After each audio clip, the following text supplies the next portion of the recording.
नमस्कार, जेके प्राइम में आपका स्वागत है। मैं हूं विनोद कुमार। दर्शकों, नए प्रभारी जम्मू कश्मीर मामलों के कांग्रेस के नए प्रभारी भरत सिंह सोलंकी ने 11वां दिन में 2 विजिट कर दिए हैं और उत्साह चरम आसमान पे है। और आज उन्होंने अपने स्टेटमेंट में यहां तक कह दिया है कि जम्मू कश्मीर और लद्दाख की 6 सीटों में 6 की 6 जो है इंडिया ब्लॉक जीतेगा। कितनी सदाकत है, इसी पे हम चर्चा करेंगे। जगदीप सिंह जी कांग्रेस से हैं। जगदीप जी, आपका स्वागत है। वीरेंद्र सोनू पीपल्स डेमोक्रेटिक पार्टी से ताल्लुक रखते हैं। वीरेंद्र सोनू जी, आपका स्वागत है। ठाकुर अभिजीत सिंह जसरोटिया, आपका भी स्वागत है। शुरुआत अभिजीत से करेंगे क्योंकि तंज भी उन्होंने भारतीय जनता पार्टी पर ही कसा है। उन्होंने कहा है कि जम्मू कश्मीर की आवाम, जम्मू कश्मीर और लद्दाख की आवाम जो है भारतीय जनता पार्टी की अगुवाई वाली एनडीए सरकार की नीतियों से नाराज है। चले हाथ कंगन को आरसी क्या, थोड़े ही दिनों में पता चल जाएगा कौन किससे तंग है किससे नहीं है। जी बहलाने को ख्याल अच्छा है गालिब। अब पूरे हिंदुस्तान का अगर हम आंकड़े उठाकर देखें और सब कुछ देखें तो हमें भली भांति पता है कि किस तरह से कांग्रेस की कुनीतियों के कारण लोगों ने अब कांग्रेस को 3 डिजिट से 2 डिजिट पर पहुंचा दिया। और मुझे लगता है 24 में कहीं वो आर्यभट्ट की जो इजाद किया था उन्होंने शून्य, कहीं उस तरफ ना बढ़ जाए जिस तरह की नीति अभी कांग्रेस ने चलाई हुई है। तो आप भली भांति समझ सकते हैं क्यों लोगों ने इनको आज जो आईना दिखाया है पिछले चुनावों में। और सबसे बड़ी बात यह है कि वो तो चीजें सारी हुई, लेकिन आज की डेट में भी अगर आप देखें तो कांग्रेस की कोई आने वाले समय में कोई ऐसी नीयत या कोई ऐसी नीति नहीं है जहां से हमें लगता है कि कांग्रेस आने वाले समय में कुछ और चमत्कार कर सकती है। क्योंकि भ्रष्टाचार के आरोपों के बाद ही जो यूपीए 1 यूपीए 2 के ने जो धांधली और भ्रष्टाचार हिंदुस्तान में किए, तो उसी कारण इनके हाथ से सत्ता चली गई थी। लोगों ने इनको देख लिया और वही कारण था कि क्यों मोदी जी आए, क्योंकि साफ सुथरी और स्वच्छ सरकार की लोगों ने जो कल्पना की थी वो मोदी जी के रूप में उनको मिली। अब ये चीज देखिए कि इनके अनुसार ईडी इन्हें तंग करती है, सीबीआई सीआईडी सबके सब इनको तंग करती हैं, जो कांग्रेस वाले कहते हैं, अक्सर हम पे इल्जाम लगाते हैं। लेकिन एक चीज देखिए, इतना खौफ होने के बावजूद और एक देश का ऐसा प्रधानमंत्री जो दुनिया का सबसे पावरफुल आदमी भी है, जो कहता है ना खाऊंगा ना खाने दूंगा, ऐसे दौर में भी अगर झारखंड जैसे बीमारू राज्य में 363 करोड़ रुपया लेकर इनका मेंबर पार्लियामेंट बैठा है कि चुनने में आपको मुश्किल, उसके गिनने में आपको मुश्किल तक आ गई। आजू बाजू की स्टेटों से मशीनें मंगवाने के बाद भी 363 करोड़ रुपया पूरा ना गिना जा सका। आज अगर इनका ये हाल है तो लोग बड़ी भांति सोचते होंगे जब इनके हाथ में सत्ता थी, उनके हाथ में सब कुछ था, तब इस देश का इन्होंने क्या क्या हाल किया होगा। वो लोग सब सोचते हैं तो लोगों की रूह काम जाती है सोच के कांग्रेस के बारे में। अब अपना जी बहलाने के लिए अगर 6 सीटें बोले या 60 सीटें बोले, हमें पता है what is written on the walls. लोगों को भी भली भांति पता है क्या होने वाला है।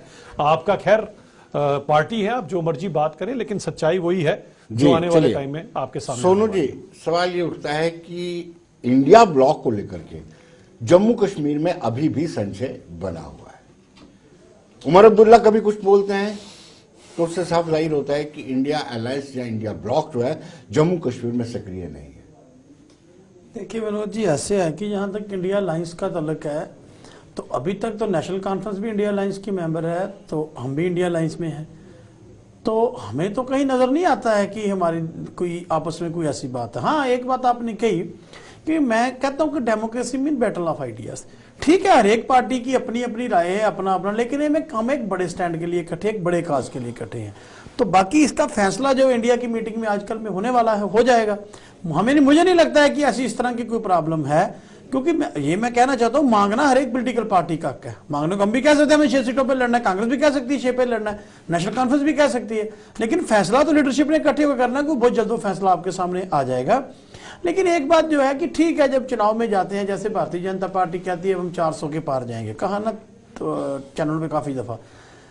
कांग्रेस के जो इंचार्ज हैं उन्होंने कह दिया कि 6 की 6 सीटें हम जीतेंगे। तो ये मुझे नहीं लगता है इसमें कोई बड़ी बात है। उन्होंने कहा अच्छी बात है, लोगों में जाना चाहिए। और एक बात उसमें बड़ी क्लियर है कि ये इंडिया अलायंस जो बना है, मैं कहता हूं इसका बनने के बाद ही असर जो है वो देखने को मिला। सबसे बड़ा असर 2 मीटिंगें इंडिया अलायंस की हुई, सिलेंडर 200 रुपए सस्ता हो गया। मैं तो कहता हूं कि ऐसा अलायंस बनना चाहिए। लोगों की जो महंगाई ने कमर तोड़ दी है उसके ऊपर कोई कमी आनी चाहिए।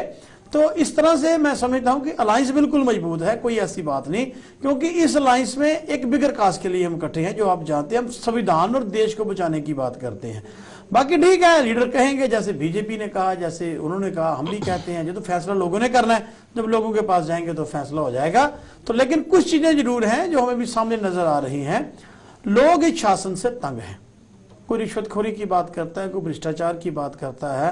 इन्होंने, मेरे भाई ने अभी NIA, CID, CBI की बात की।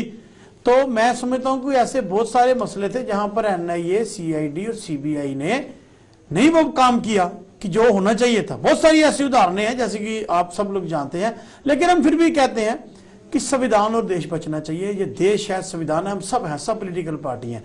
अगर उसके ऊपर कोई चोट है तो मैं समझता हूँ सबका वहां नुकसान है। तो मैं एक बार दोबारा यही मानता हूं कि फैसला लोगों ने करना है। पार्लियामेंट का चुनाव आने वाला है, लोगों में जाएंगे, लोगों में अपनी अपनी बात सब पार्टी करेगी, बाकी जो जनता फतवा देगी वो सबको मानना है। वीरेंद्र सोनू, यानी जगदीप जी, वीरेंद्र सोनू का कहना है कि संविधान और लोकतंत्र बीजेपी की अगुवाई वाली एनडीए सरकार के कार्यकाल में खतरे में है। विनोद जी, हार्दिक अभिनंदन। यूं तो आज का विषय जो है वो हमारे माननीय प्रभारी भारत सिंह सोलंकी जी के बयान को आधार बनाकर रखा गया था। लिहाजा अब चूंकि मौका मुझे मिला है बात करने का, तो सबसे पहले मैं ठाकुर साहब को पेशे नज़र कर दूं। इन्होंने मिर्जा गालिब साहब का जिक्र करके दिल को बहलाने के लिए गालिब ख्याल अच्छा है जी। तो शबीना अदीद का एक मैं 2 लाइनें जरूर पढ़ के नज़र करना चाहूँगा ठाकुर साहब की। जो खानदानी रईस हैं वो रखते हैं मिजाज नर्म अपना, तुम्हारा लहजा बता रहा है कि ये दौलत नहीं है। पहली तो बात ये कि अगर आज प्रभारी, दौलत वैसे 10 साल पुरानी होगी, चलिए, लेकिन वो जो अहम है वो तो प्रकाष्ठा पर है ना। दिक्कत ये है कि खानदानी राज से कभी अब बाहर ही नहीं आता। ठाकुर साहब, शेर भी खानदानी निकाल दिया ठाकुर साहब, अरे खानदान से बाहर आए, लोगों के बीच में मुझे पता है तकलीफ तो होगी जब ठीक बात सही लगेगी तो, बोले। लेकिन अब बात रखने दीजिए। पहली तो बात, अगर भारत जी को प्रभारी बनाकर अगर ऑल इंडिया कांग्रेस कमेटी ने भेजा है तो निश्चित तौर पर एक उनका बड़ा व्यक्तिगत अनुभव है, बड़ा व्यापक किस्म का अनुभव रहा है और काम पर तरजीह देने वाले व्यक्तित्व के मालिक हैं वो। और जिस तरीके से, जितना मैं समझ पाया हूं, जिस तरीके से उन्होंने बड़े स्पष्ट शब्दों में पार्टी के अंदर भी ये एकदम से मतलब क्लियर कर दिया है कि काम को तरजीह मिलेगी, जो लोग काम करेंगे उन्हीं लोगों को प्राथमिकता मिलेगी और सबको एकजुट करके एक वचनबद्धता के साथ आगे बढ़ने की बात है। और रही बात, भाई साहब ने अभी जिक्र किया, अक्सर जब ये बात करते हैं तो पिछले दिनों जो कांग्रेस के MP जिनका जिक्र ये करते हैं कि इतने करोड़ वहां से मिले, मशीनें बाहर से मंगानी पड़ी, बिल्कुल सही है। देखिए, मैं पहले भी कहता रहा हूं विनोद जी, आज भी कहूंगा कि किसी भी राष्ट्रीय, खासतौर से राष्ट्रीय स्तर की पार्टी में ये किसी भी पार्टी के लिए संभव नहीं है कि हर वो व्यक्ति जो उस पार्टी से जुड़ा है उसकी जो निजी तौर पर वो कैसा है, उसका अपना किरदार कैसा है, उसकी गारंटी जो है वो पार्टी ले ले। लेकिन मैं पूछना चाहूंगा भाई साहब से, अभी हाल इन्हीं के मरकज में बैठे एक बड़े पावरफुल मंत्री के बेटे का ऑडियो वायरल होता है, वहां फिर ED CBI क्यों नहीं जाती? कई 100 करोड़ की रिश्वत की बात करते हुए वो व्यक्ति वहां दिखता है, ऑडियो जो है वीडियो के साथ बाहर आता है, आरोप लगते हैं, कहीं कुछ नहीं होता जैसा सोनू जी ने बोला। तो देखिए, ये आरोप प्रत्यारोपों की बात है। आज जरूरत ये है, जैसे अमित शाह साहब का बयान आपने सुना पिछले दिनों कि अगले 50 बरस तक हम ही सत्ता में रहेंगे, तो ये जो सत्ता का अहम है ये जनता है, ये सब जानती है और ये जनता जनार्दन ही है जिसने बड़ी बड़ी सियासी तंजीमों के अहम को जमीन पर ला पटका है। तो वक्त आने दीजिए, वक्त आपको लगता है कि आ जाएगा 2000? बहुत जल्द आप देखेंगे और बहुत बढ़िया तरीके से एक आमूल चूल किस्म का परिवर्तन देखने को मिलेगा। जी, गारू लक्ष्मण का वीडियो भी वायरल हुआ था, अभिजीत जी शायद जानते होंगे। देखिए, जो कांग्रेस की बात अगर आप आज कर रहे हैं तो न्याय अन्याय की यात्रा, फिर भारत जोड़ो तोड़ो यात्रा, ये सब चीज़ें बेचारे पूरे फार्मूले लगा रहे हैं कि किसी तरह से देश को फिर से गुमराह करने में ये लोग कामयाब हो जाएं। लेकिन अब देश इनके उन मंसूबों में, उस चुंगल में फंसने वाला नहीं है।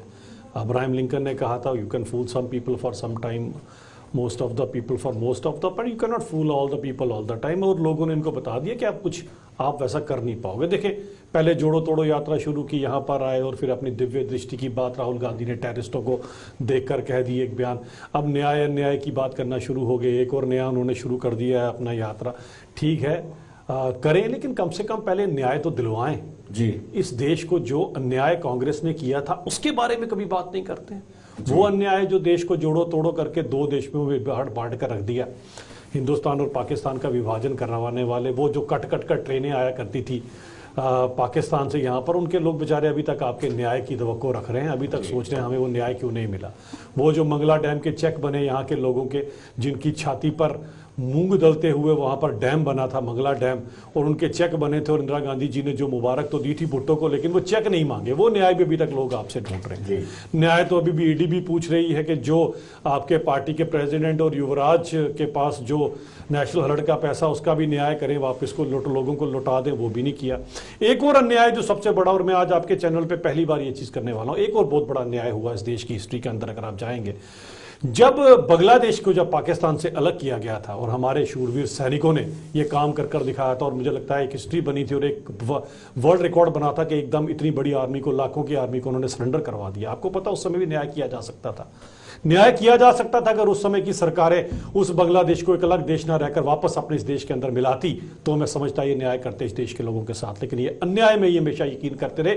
जोड़ो तोड़ो की राजनीति करने वाले कभी भारत जोड़ो तोड़ो की बात करते हैं, कभी न्याय अन्याय की बात करते हैं, तो लोग आपके हिस्ट्री को अच्छी तरह से जानते हैं कि कौन कौन से न्याय थे जिससे लोग वंचित रहे आज तक, और इसी अन्याय के ऊपर चलते हुए यह देश जो है वो दिन ब दिन गरीब होता गया। तो हमारे देश को लोग यहाँ पर लैंड ऑफ स्नेक चार्मर, सपेरों के देश के नाम से जानते थे। ये न्याय आपने इस देश के साथ किया था। न्याय तो आज है जब हिंदुस्तान को वैक्सीन प्रोड्यूसिंग देश कहा जाए। न्याय तो आज है जब 5वें नंबर से हम 3रे नंबर की छलांग लगाने वाले हैं इकोनॉमी के अंदर, और उन अंग्रेजों को भी पीछे छोड़ दिया है जिन्होंने 200 साल तक आपके षड्यंत्रों के कारण हमारे ऊपर राज किया था। यह न्याय होता, लेकिन आपने पता नहीं कौन सी अन्याय की यात्रा चलाई हुई है। इससे देश नहीं आपकी बातों में आएगा। तो मैं ये चाहता हूं कुछ और करें, कुछ प्रोडक्टिव करें, इस देश को जोड़ने की बात करें, इस देश को न्याय दिलवाने की बात करें, ये अन्याय की बात छोड़ दीजिए। वीरेंद्रजीत जी, मुजफ्फर हुसैन बेग और सफीना बेग दोनों ही दोबारा पार्टी में शामिल हुई हैं। क्या आपको लगता है जम्मू कश्मीर में इंडिया अलायंस में बेग एक अहम भूमिका अदा कर सकते हैं? देखिए, जहाँ तक मुजफ्फर बेग साहब का ताल्लुक है, वाकई में बहुत बड़े नेता हैं। वो रियासत के डिप्टी चीफ मिनिस्टर रहे हैं, फाइनेंस मिनिस्टर रहे हैं, मेंबर पार्लियामेंट रहे हैं, और उनकी छवि एक साफ सुथरी छवि है, हम सब लोगों के बीच है। और दूसरी सबसे बड़ी बात यह है कि कुछ कारणों की वजह से वो चले गए या रूठ के, आज वो वापस पीडीपी में आए हैं, तो हर कार्यकर्ता उनका वेलकम भी करेगा। तो एक मैसेज भी है, इसमें तो शक वाली बात नहीं कि बड़े नेता जब वापस आते हैं तो उसका इम्पैक्ट या फर्क तो पड़ता है। तो बाकी बेग साहब की तो पीडीपी बनाने में भी बहुत बड़ा रोल था, पहली सरकार बनाने, हाँ जी, फाउंडर मेंबर थे, पहली सरकार बनने का भी बहुत बड़ा उनका रोल था। तो आगे भी भविष्य में उनका रोल रहेगा, इसमें कोई शक वाली बात नहीं, क्योंकि वो पीडीपी के, और उन्होंने जब वापस आने के बाद जब उन्होंने अपना इंटरव्यू दिया है, एक चैनल को आपने सुना होगा, तो उन्होंने कहा था जी मैं घर पे जरूर था, तो मेरे दिल में तो पीडीपी थी। आपके सामने उन्होंने कहा। चलिए ठीक है, वो आज आए हैं, वेलकम है, बड़े नेता हैं, मैं उन पर टिप्पणी भी नहीं करना चाहता, अच्छी बात है, वो आए हैं, हमारे सबके आदर्श हैं वो। लेकिन यहाँ तक बात आज जम्मू कश्मीर की है, ठीक है, अभी जी जसरोटिया साहब ने कहा, लेकिन मैं समझता हूँ कि आज जो हमारे लोग जम्मू कश्मीर के लोग हैं, मैं आज देश की नहीं, जम्मू कश्मीर के लोगों की बात करता हूँ। जी बिल्कुल। जम्मू कश्मीर में हर आदमी अपने आप को ठगा हुआ महसूस कर रहा है। उसकी वजह ये नहीं हम कहें कि चैनलों पे बैठ के डिबेट कर दिया, या मैंने अभिजीत जी पे कटाक्ष कर दिया, उन्होंने मुझे पे कटाक्ष कर दिया। लेकिन एक बात है कि जो लोगों ने सोचा, जो लोगों के साथ वादे हुए, वो पूरे नहीं हो पाए। आज अब आप देखिए कि जब हम नौजवान की बात करते हैं, नौजवान सड़कों पर है, धरने हैं, प्रदर्शन है। सबसे बड़ा काम मैं कहता हूं कि राशन डिपो पर राशन नहीं है। हम तो कहते हैं कि देश बहुत आगे बढ़ गया, बहुत हमने तरक्की की, हम तरक्की सड़क पर भी हमें नजर आनी चाहिए, आम आदमी के जीवन में तरक्की नजर आनी चाहिए, तभी तरक्की होती है ना विनोद जी। बिजली का एक इतना बड़ा क्राइसिस है, कश्मीर में लोग बिजली के क्राइसिस से हैं, जम्मू में भी चलिए स्मार्ट मीटर लग गए, जो कुछ हो गया, टैक्स का बोलबाला है, प्रॉपर्टी टैक्स भी आ गया, सब कुछ आ गया। हम ये कहते हैं कि जो आपने वादे किए थे जम्मू कश्मीर के लोगों के साथ, वो हमें पूरे होते हुए नजर नहीं आ रहे। तो यहां तक इलेक्शन का तल्लक है। देखिए, जनता जनार्दन है, जनता ने फैसला करना है। हमने भी अपनी बात लोगों तक ले जानी है, अभी जसरोटिया साहब ने भी ले जानी है, इसी तरह कांग्रेस ने भी ले जानी है। अब जब लोग इसका फैसला करेंगे, लोग तो चुनाव में फैसला करेंगे ना, इलेक्शन आने पे ही फैसला होगा भी जैसा करना क्या है क्या नहीं। बाकी तैयारियां तो सारी पार्टी ने करनी है। अब बीजेपी भी कह रही है हम 4 महीने जैसे पहले कह दिया। तो मैं ये समझता हूं कि आज जम्मू कश्मीर के लोगों में दुख जरूर है। उस दुख की वजह है कि वो ये समझते हैं कि शायद हमारे साथ जो हमें सबज बाग दिखाए गए, जो हमारे साथ वादे किए गए, वो पूरे नहीं हुए। तो इसके ऊपर सरकार को काम करना चाहिए, जो वादे किए हैं उनको पूरा करना चाहिए। सोने सवाल यह है कि उन्होंने तो जो वादे आवाम के साथ किए थे, मोटे मोटे पूरे वादे पूरे कर दिए, राम मंदिर का निर्माण कर दिया, 370, 3 तलाक की सारा कर दिया। खैर अब मैं देखिए सुनिए जगदीप- एक बात है, जगदीप राम से- मंदिर का निर्माण ऑनरेबल सुप्रीम कोर्ट ने किया चलिए, है, चलिए। तो मैं भी कहता हूँ कि अच्छी बात है, लंबा- राम मंदिर बन रहा है तो सबको खुशी होनी चाहिए, इसमें क्या परेशानी है। जगदीप जी, पहले कब भारत टूटा हुआ था जो भारत जोड़ने की जरूरत पड़ी?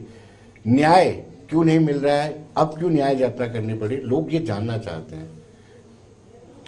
विनोद जी, मैं बिल्कुल आपके प्रश्न का उत्तर भी दूंगा, लेकिन आज मैं फिर से कहूंगा कि खास तौर से मेरे बड़े परम मित्र ठाकुर साहब जब बात करते हैं जी, इनके इतिहास को लेकर जो इनका ज्ञान है उस पर तो मुझे संशय रहा ही है शुरू से, लेकिन कई बार तो ये मतलब इतनी लंबी हाँक जाते हैं कि मुझे लगता है कि दर्शकों को भी गलत जानकारी जो है वो परोसने से परहेज नहीं इनको। जी, पहली सबसे बात, इन्होंने भारत जोड़ो और भारत तोड़ो, ये कोई तरीका नहीं है। मैंने पहले भी कहा, हम एक राष्ट्रीय स्तर की पार्टी को रिप्रेजेंट कर रहे हैं, तो मैं बता दूं, भारत जोड़ो की ऐतिहासिक पृष्ठभूमि में चले जाओ तो कांग्रेस वो पार्टी है जिसकी शुरुआत भारत छोड़ो आंदोलन से हुई, जिसे आज राहुल गांधी जी भारत जोड़ो और उसके साथ साथ अब न्याय यात्रा तक लेकर आए, जो 110 डिस्ट्रिक्टों से होती हुई निकलेगी, 100 लोकसभा क्षेत्रों को कवर करेगी और 6,713 किलोमीटर का ये जो रन है, जो 66 से 68 दिन में पूरा होने जाएगा संभावित तौर पर। तो इसके पीछे वो न्याय क्या है वो मैं बताऊंगा, लेकिन बात रह जाती है, इसलिए मैं कह दूं, इन्होंने अभी एक चीज बोली कि ये कांग्रेस के लोग थे, वो चाहते तो जी बांग्लादेश जो है वो भारत के साथ जुड़ जाता। तो माफ कीजिएगा, जिस तरीके की वो परिस्थितियां थी, जितना बड़ा नरसंहार पाकिस्तानी आर्मी ने बांग्लादेश और बांग्ला भाषी लोगों के साथ किया, वो इतिहास में दर्ज है। और ये स्वर्गीय श्रीमती इंदिरा गांधी जी की दीदा दिलेरी थी, उनके इसी वजह से उनको आयरन लेडी कहा जाता है, जो मोर्चों तक अपनी पहुंच जो है फौजियों के साथ कंधे से कंधा मिलाकर रखती थी।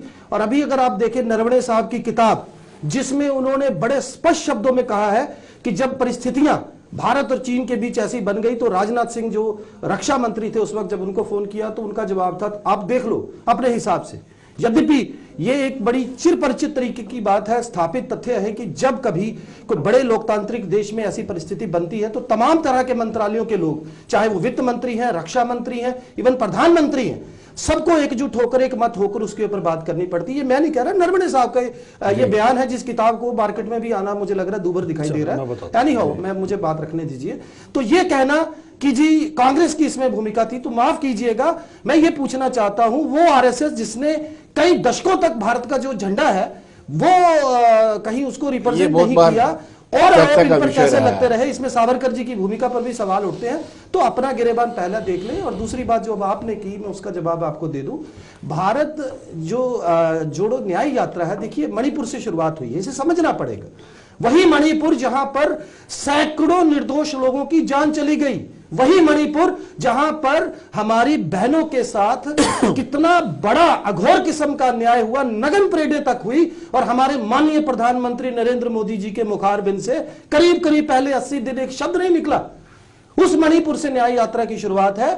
और मैं आपको बता दूं, यह न्याय है हर उस व्यक्ति के लिए जो आम जन है, जो दिहाड़ीदार है, गरीब मजदूर है, या एक ऐसा व्यक्ति है जिसे 2 जून की रोटी के लिए भी बड़ी कड़ी मशक्कत करनी पड़ती है इस अबानी और अंडानी के दौर में। तो मेरा ये कहना है कि प्लीज जब भी आप बात करें तो तथ्यों के आधार पर करें। जी बिल्कुल बिल्कुल। अभिजीत जी, आप पर यह आरोप लगाया है इन्होंने कि आप अपना गिरेबान जाके, और राष्ट्रीय स्वयंसेवक संघ के नागपुर मुख्यालय का जिक्र किया जहां पर तिरंगा नहीं फहराया जाता था। चले, अब मैं वही कहूँ ना, जब ये बात करते हैं कि मेरे इतिहास के नॉलेज पर इनको डाउट है, अब इनको ये भी नहीं पता आप क्या बोलूँ।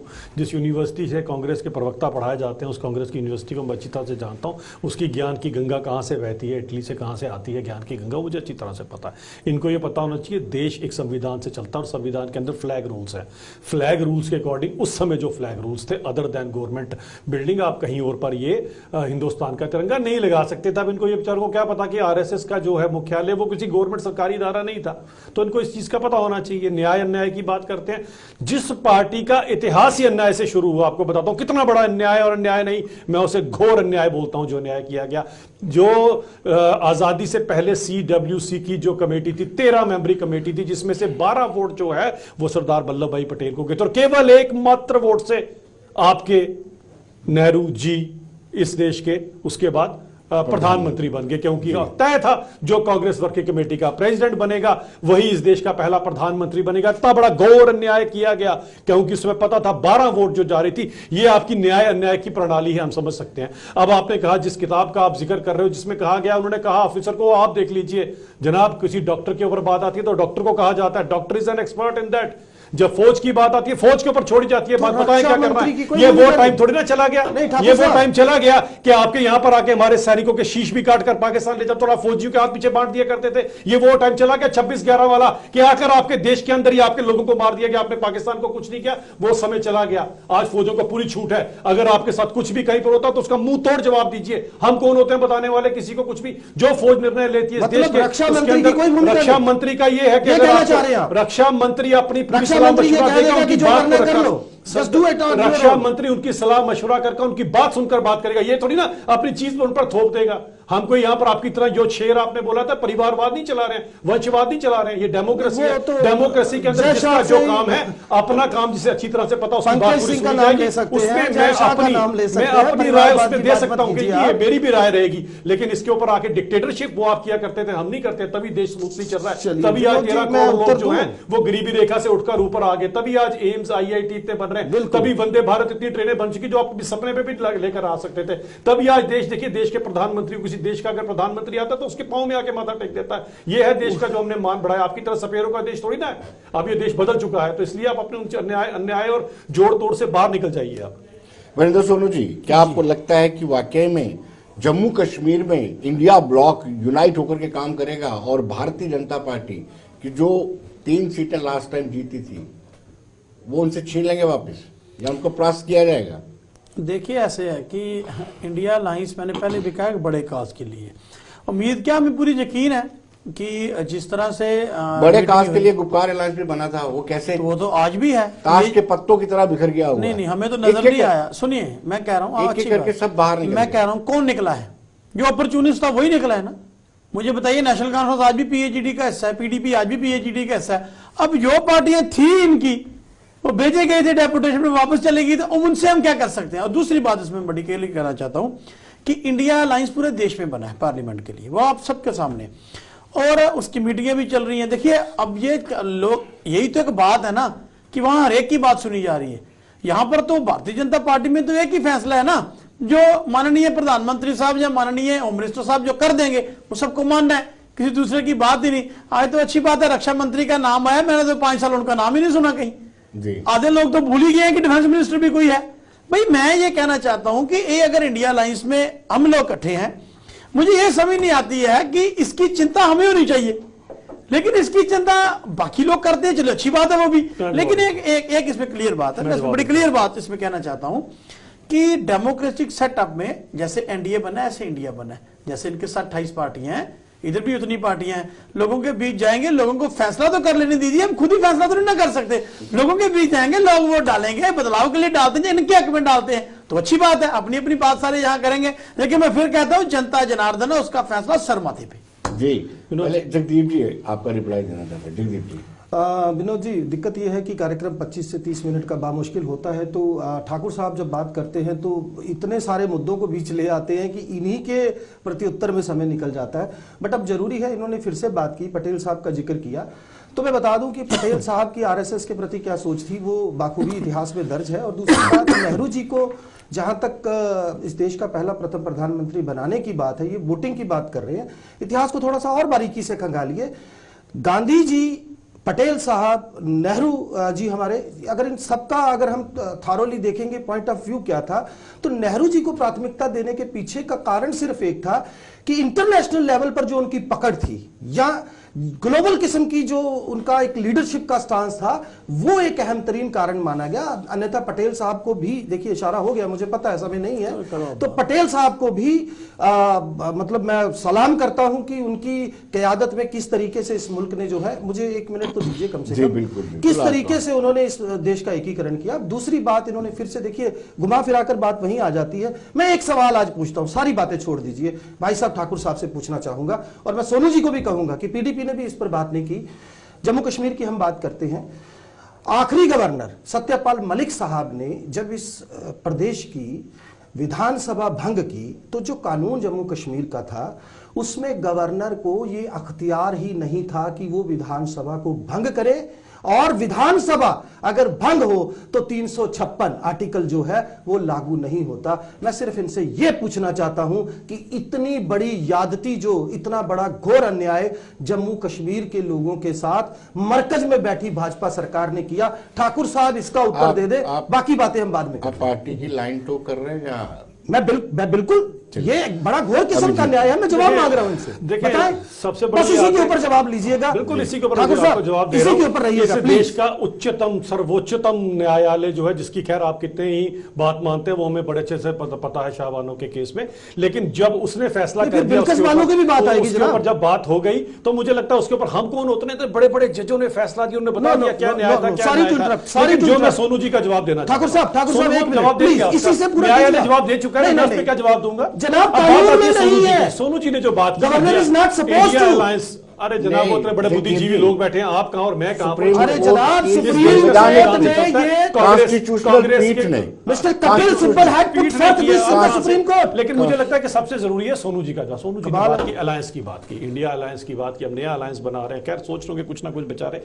मैं सिर्फ इनसे पूछना चाहता हूं, आप लोगों का कॉमन एजेंडा क्या है? कोई देश को आगे ले जाने का एजेंडा है, कोई और नई चीजें करके देने का agenda, one point agenda BJP को जी, रहा जी। बस वन पॉइंट नहीं, मैं एजेंडा, जवाब दे एक ही दूं? एजेंडा है कि बीजेपी को कोई ये हमारा एजेंडा। ऐसा ही इन्होंने एजेंडा, ऐसा ही एजेंडा हाँ, गुपकार के गलियारों में जब ये बस, बैठे थे एक दूसरे जी। के साथ चाय की चुस्कियों लेते हुए उन्होंने एजेंडा बनाया था कि चलिए। बीजेपी को हराएंगे, उसके अब बाद अब एक दूसरे मैं- के खिलाफ ही कैंडिडेट मैं प्लेस कर बताता दिए। हूं, मैं बताता तो हूं। लोग आप पे कितना यकीन हमारा करें और आपके इस अलायंस पे कितना इंडिया यकीन अलायंस करें, लोग अच्छी तरह से आपको सुनिए, जानते हैं। जब मैं बता रहा हूं फिर इंडिया हमारा अलायंस एक का- एक ही major- agenda Gupkar alliance, India alliance खास मैं फर्क नहीं है, मैं एक कहता ही हूं है। हमारा एक ही एजेंडा है जी। कि देश को संविधान के मुताबिक चलाना है और हमें किसी आपसे तरह से देश का हमारे को खेड़ा नौकरी दे खिलवाना दो, हम बेरोजगार हो है। गए। आपने जम्मू हमें सियासी कश्मीर के नौकरियां लोगों दे को दो, तबाह बेरोजगार कर दिया, हो आपने देश जो तबाह कर सियासी दिया, बेकारी आपको ना मिली है, उसका कॉन्स्टिट्यूशन रोजगार बचा, ना ढूंढ रहे हो, देश और कोई बचा। नहीं। अच्छा, लोगों एक को बात और है, लोग विनोद बरगलाए जी, जाएंगे। विनोद जी, एक लोग बात भी और है। बरगलाए जाएंगे, देखिए, बहुत सारे सुनिए, experience है लोगों को। सुनिए, सुनिए, गुपकार ये और पिछले इंडिया दिनों इतनी अलायंस ठंड जो थी ना, बनाया, इसमें हमें कोई बता- फर्क अच्छा, नहीं, सुन लो, दोनों एक मेरे ही भाई हैं। सुन तो लो। दोनों एक ही- ये एक- पिछले एक- दिनों एक ही- इतनी- एक ही सिक्के के दो पिछले पहलू दिनों हैं। इतनी ठंड थी, सूर्य देवता के दर्शन नहीं हो रहे थे। वो तो एक आपके बंदा कारण मुझे नहीं हो मिला, रहे थे हमारे। उसने कहता पता करो मोदी साहब ने भारतीय देश जनता में पार्टी इतने में तो सूर्य तो नहीं सूर्य दिया कि ऊपर ही 20 दिन से रहता चल है, नहीं रहा। सबसे ऊपर ही तो रहता मैं है। ये समझता जल्दी हूँ से आप कि conclude इनके ऊपर कीजिए, ये conclude होता है। कीजिए। इनके ऊपर ये enjoy कीजिए। पूरी एक दुनिया मिनट में बचा आपके पास, दूसरा एक मिनट। आप अगर दुनिया में आप भारतीय जनता पार्टी का आपको कार्यकर्ता है, इसलिए सोनू हमारा जी, सूर्य चलिए, होता नहीं है, चल भाई चल। एक मिनट मैं मांग रहा हूं आपसे, इससे ज्यादा नहीं। देखिए, एक बात तो बड़ी साफ है, अभी जैसे इन्होंने जिक्र किया, मैं एक बात एक से मिनट में बात पूरी कंप्लीट करूंगा। करना है। देखिए, मैंने इनसे पूछी जो बात 356 आर्टिकल पर बात अरे की। भाई साहब, वो 5 देखिए, वकील कोई जवाब इन्होंने जज आपको नहीं दिया। सेटिस्फाई नहीं कर घुमा सके, के मैं घुमा बोलता के हूं। ये बात ले पांच- आए। पांच देखिए, जज आपको देखिए, सेटिस्फाई एक नहीं कर बात सके, मैं मैं साफ को रोक बता सकता दूं, हूं। आज इस मुल्क में जरूरत है रोजगार की, आज जरूरत है महंगाई से लड़ने की, आज जरूरत है एक पंक्ति में खड़े आखिरी व्यक्ति तक न्याय पहुंचाने की। अच्छा, आप लेकिन पहुंचाते धर्म न्याय। के नाम पर सुनिए, आप न्याय पहुंचाते धर्म थे। के नाम पर ये जो परिवारवाद के विभाजन है नाम इस पर मुल्क का, आप ये शेर मुल्क भी बाबू भी परिवारवाद जान के रहा पढ़ रहे हैं, देखिए, वंशवाद के पढ़ रहे हैं, ठाकुर आप साहब, लोगों को सुनने का इंसाफ मादा भी रखा नहीं, करें नहीं, जनाब। थोड़े जब आप हमारे- बोलते हैं ना, सच तो बोले ना। नहीं, बिल्कुल सच तो बोले ना, सच क्यों क्या बोल है रहे हैं जो आप दिखा रहे हैं लोगों को, ये सच बिल्कुल, है। सच वही है जो आपको अभी 2024 में मतलब आपको सच 2-3 मिनट अरे है, बाकी का सच आपको नजर आ अरे जाएगा। जनाब, इतना है मत अभी आ जाएगा पालिए, आपको नजर। ये जनता है। चलिए, जब औंधे चलिए। मुंह गिरेंगे चलिए। तो होश अरे फाख्ता जनता हो लोगों जाएंगे। के साथ चलिए, है, चलिए, जनता चलिए, के साथ जी, जनता बहुत बहुत पार्टी करे। शुक्रिया। अंत्योदय जी, अंत्योदय जी, है, बहुत इसलिए बहुत भारतीय शुक्रिया जनता आपका पार्टी खड़ी वरिंदर सोनू जी, आपका धन्यवाद। अभिजीत जसरोटिया जी, आपका भी बहुत बहुत शुक्रिया। वेल दर्शकों, आप बने रहिए देश दुनिया की खबरों के लिए और मुझे दीजिए इजाजत। नमस्कार।